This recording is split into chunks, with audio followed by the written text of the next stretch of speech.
Well it often happens base, এটা প্রায় ঘটে, that people with good eyesight, যে সমস্ত লোকেদের ভালো দৃষ্টিশক্তি রয়েছে, fail to see what is right in front of them, তারা ব্যর্থ হয় তাদের সামনে কি রয়েছে দেখতে। তো বাক্যটা কিসে রয়েছে?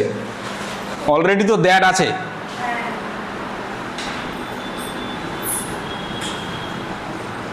সিম্পল করতে বলেছে, তিনটে ফাইনাইট ভার্ব। সিম্পল সেন্টেন্সের বৈশিষ্ট্য কি? ফাইনাইট ভার্ব বা সমাপিকা ক্রিয়া একটি থাকবে, বাকিগুলো সব হয় ইনফিনিটিভ করতে হবে, জিরান্ট করতে হবে, পার্টিসিপল করতে হবে। ঠিক আছে, তাহলে আমরা লিখতে পারবো, লিখব often people with good eyesight fail to see just right in front of them. Bas. Often people with good eyesight fail to see just right in front of them. তাদের সামনে কি থাকে সেটা প্রায় ভালো দৃষ্টি শক্তি সম্পন্ন লোকেরা ব্যর্থ হয়। এখানে ফেল নিয়ে আসলাম, এবং এই সেন্টেন্সে একটি মাত্র ফাইনাইট ভার্ব, বাকিটা আর থাকলো না। এটা তো টু সি ইনফিনিটিভ, ইনফিনিটিভ তো সিম্পলে বসে, এবং আমার মতে এটা সহজ। আগে যেটা করলাম তার থেকে সহজ না এটা? তো এই হলো উত্তর। ঠিক আছে, টেক্সচুয়াল ক্ষেত্রে সমস্যা হচ্ছে কি, যে একটু বুঝতে হবে বাংলাটা। ঠিক আছে, যার জন্য বারবার করে বলি যে যারা রিডিং বাংলা ভালো করে পড়েছে টেক্সটের ক্ষেত্রে তারা এগিয়ে থাকবে। They call their goodbyes and the train pulled out of the station. তারা গুড বাই জানালো এবং ট্রেন স্টেশন থেকে চলে গেল। তাহলে এটা আমি হোয়েন দিয়ে করতে পারি, এটা আবার অঙ্কিতা মিত্র অ্যাজ দিয়ে করেছে, তো আমরা অ্যাজ দিয়েও করতে পারি অথবা হোয়েন দিয়েও করতে পারি। আমরা হোয়েন দিয়ে করলে উত্তর হবে when they called their goodbyes the train pulled out of the station। Complex sentence হয়ে গেল। আচ্ছা, এই হোয়েনের জায়গায় কেউ যদি অ্যাজ লাগায় তাহলেই হবে। অ্যাজ দিয়েও কিন্তু এটা আমরা অ্যাডভার্বিয়াল ক্লজ দিয়ে সহজে করতে পারি। As they call their goodbyes the train pulled out of the station, অথবা when they call their goodbyes, যখন তারা তাদের বিদায় জানালো ট্রেনটি স্টেশন ছেড়ে চলে গেল।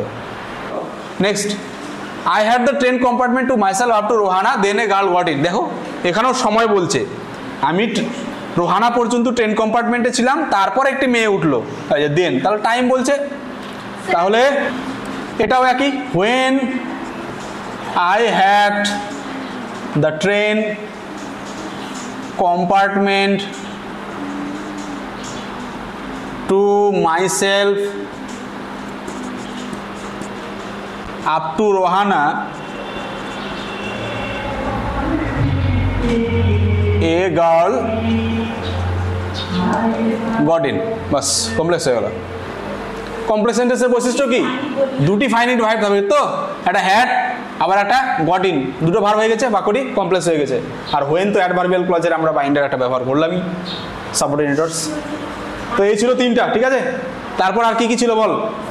সিম্পল সেন্টেন্সের বৈশিষ্ট্য কি? তাহলে ভার্ব কমাতে হবে। কটা ভার্ব রয়েছে? I knew that there were hardly any animals left in the forest near Dehra. দুটো সমাপিকা ক্রিয়া রয়েছে, এই দুটো মধ্যে যে কোনো একটাকে সরাতে হবে। তো হার্ডলি এনি অ্যানিমালস, এটা একটু কঠিন ছিল, সত্যি কঠিন ছিল, কারণ বাক্যটা অলরেডি কমপ্লেক্স, আবার ওটাকে যখন সিম্পল করছি আবার কমপ্লেক্সে চলে যাচ্ছে। Hardly any animals living in the forest near Dera was known to me। এবার লেখো, hardly any animals living in the forests near Dera was known to me। অর্থাৎ খুব অল্প প্রাণী দেরার ফরেস্টে ছিল, এই কথাটা আমার জানা ছিল। ঠিক আছে, নেক্সট 6 নম্বরে চলে আসো। তাহলে 7 আর ওদিকে আর একটা কি যেন কঠিন ছিল, দুটো কঠিন ছিল। I moved easily along the birth and fail for the window লেজ, এটা সিম্পল করতে বলেছে। তাহলে মুভড এই ভার্ব আর ফেল্ট এটাকে যে কোনো একটাকে আমি পার্টিসিপল করবে তো পার্টিসিপলের নিয়ম কি, যেটা কাজ আগে ঘটে সেটার সাথে আইএনজি হয়। তাহলে আগে মুভ করলাম, তাহলে moving easily along the birth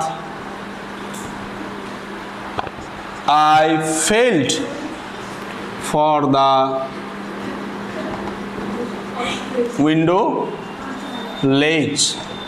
Moving easily along the path, I felt for the window ledge. Simple হয়ে গেল, এটা পার্টিসিপেলের নিয়ম দিয়ে হলো। Next 5 number, I love the hills especially in October. এই যে টাইম বলছে, টাইম মানে অ্যাডভার্ব ক্লজ লাগিয়ে দেবো। I love the hills especially when it is October, বিশেষ করে যখন অক্টোবর মাস। দুটো ভার্ব হয়ে গেল, ইজ আবার এখানে লাভ, বাস কমপ্লেক্স সেন্টেন্স হয়ে গেল। I love the hills specially when it is October. The highs habit থেকে টেক্সচুয়াল গ্রামার এবং সিম্পল থেকে কমপ্লেক্স, এগুলো most important sentence. Next, ernes are usually formidable creatures. দেখো একটা অ্যাডজেক্টিভ পেয়ে গেলাম ফর্মিডেবল, তাহলে কি হুইচ লাগাবো অ্যাডজেক্টিভ ক্লজ। তাহলে earns are usually creatures who are formidable.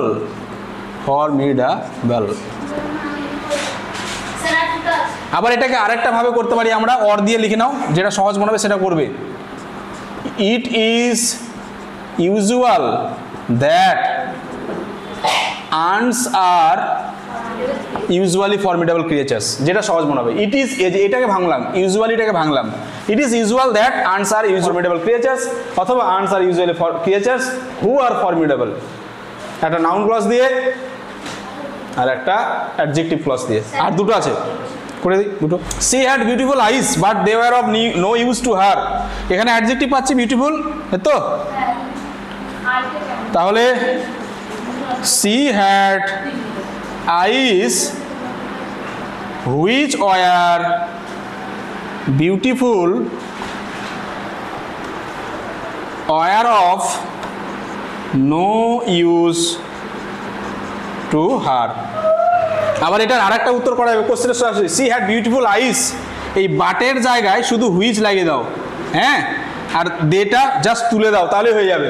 C had beautiful eyes which were of no use to her, দু জায়গায় করা যাবে। Next, I turned from the window and faced the girl and for a while we sat in silence. Simple. And একটা verb রয়েছে আর একটা কি রয়েছে, face, দুটো ভার্ব রয়েছে। যে কোনো একটা ভার্বকে আমি কি করব, পার্টিসিপল। কোনটা আগে হলো, আগে জানলার থেকে সরে দাঁড়ালাম, তারপর মেয়েটির দিকে দাঁড়ালাম, তাহলে কি করব, turning from the window.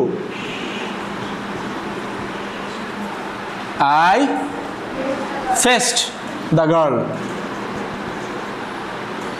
for a while sitting in silence.